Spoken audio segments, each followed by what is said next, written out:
এবার ট্যাক্স দিয়ে গাড়ি আনতে হবে সংসদ সদস্যদেরও। ৩৬ বছর বহাল থাকার পর এই সুবিধা বাতিলের প্রস্তাব করেছেন অর্থমন্ত্রী আবুল হাসান মাহমুদ আলী। তার মতে এর সুবাদে এমপিরা মহৎ দৃষ্টান্ত স্থাপন করতে পারবেন। আরও জানান, রাজস্ব আহরণ বাড়াতে বড় বাধা কর অব্যাহতি। এই সংস্কৃতি থেকে সবাইকে বের করে আনাই নতুন বাজেটের বড় চ্যালেঞ্জ। শিয়া বাটার, অ্যালোভেরা ও ভিটামিন ই সমৃদ্ধ লিলি বিউটি সোপ।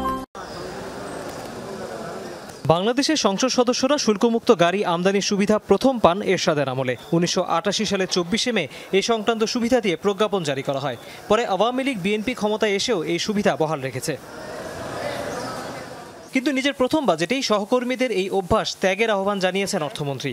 আনুষ্ঠানিক বক্তব্যে উল্লেখ না করলেও রাজস্ব বোর্ডের তথ্য বলছে, এমপিদের গাড়ির ওপর ২৫% আমদানি শুল্ক বসানোর প্রস্তাব করেছেন আবুল হাসান মাহমুদ আলী। সাথে যোগ হতে পারে ভ্যাটও।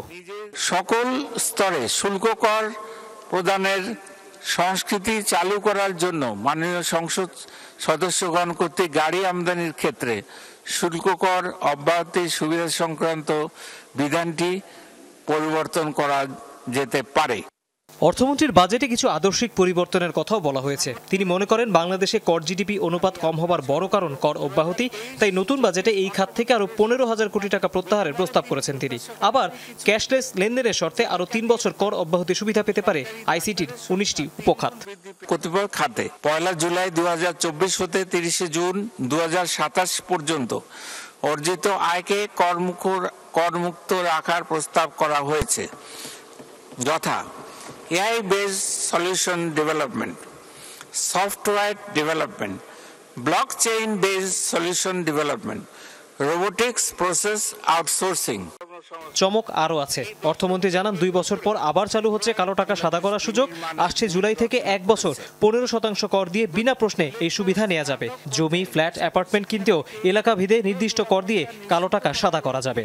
কৃচ্ছ সাধন কর্মসূচি সীমিত পরিসরে চালু রাখা হলেও উচ্চ মূল্যস্ফীতির চাপ হতে নিম্ন আয়ের মানুষের সুরক্ষা প্রদান কার্যক্রমের পরিধি বাড়ানো হবে। অর্থমন্ত্রীর হুঁশিয়ারি, ব্যবসা প্রতিষ্ঠানে আয়কর রিটার্নের সনদ ঝুলিয়ে রাখতে হবে, আর তা না করলে ২০,০০০ থেকে সর্বোচ্চ ৫০,০০০ টাকা জরিমানা করতে পারবেন কর কর্মকর্তারা। সীমিত আয়ের দেশে আয় ব্যয়ের হিসেবে কিছুটা ঘাটতি থাকবে, সেটি মেনে নিয়েই প্রতি বছর বাজেট প্রণয়ন করেছে বিভিন্ন সরকার। এর ফলে আকারে প্রতিনিয়ত নতুনত্ব এসেছে, বেশ কিছু সিদ্ধান্তে বড় পরিবর্তন এসেছে। অনেকে আবার এগুলোকে উচ্চাভিলাষ হিসেবে আখ্যা দিয়েছেন। কিন্তু দিন শেষে সিদ্ধান্ত যাই হোক না কেন, সেটি যদি সাধারণ মানুষের জীবনে ইতিবাচক পরিবর্তন আনে, বিশেষ করে এখনকার বাস্তবতায় যদি বাজেটের ফলে পণ্য ও সেবার দাম কমে আসে, সেটি হবে সবচেয়ে বড় সাফল্য। আর সেটি যদি না করা যায়, তাহলে এই ২০২৪-২৫ অর্থ বছরের বাজেটও বাংলাদেশের অর্থনীতির ইতিহাসে গতানুগতিক বাজেট হিসেবেই পরিচিত হয়ে থাকবে। তৌহিদ হোসেন, যমুনা নিউজ, ঢাকা।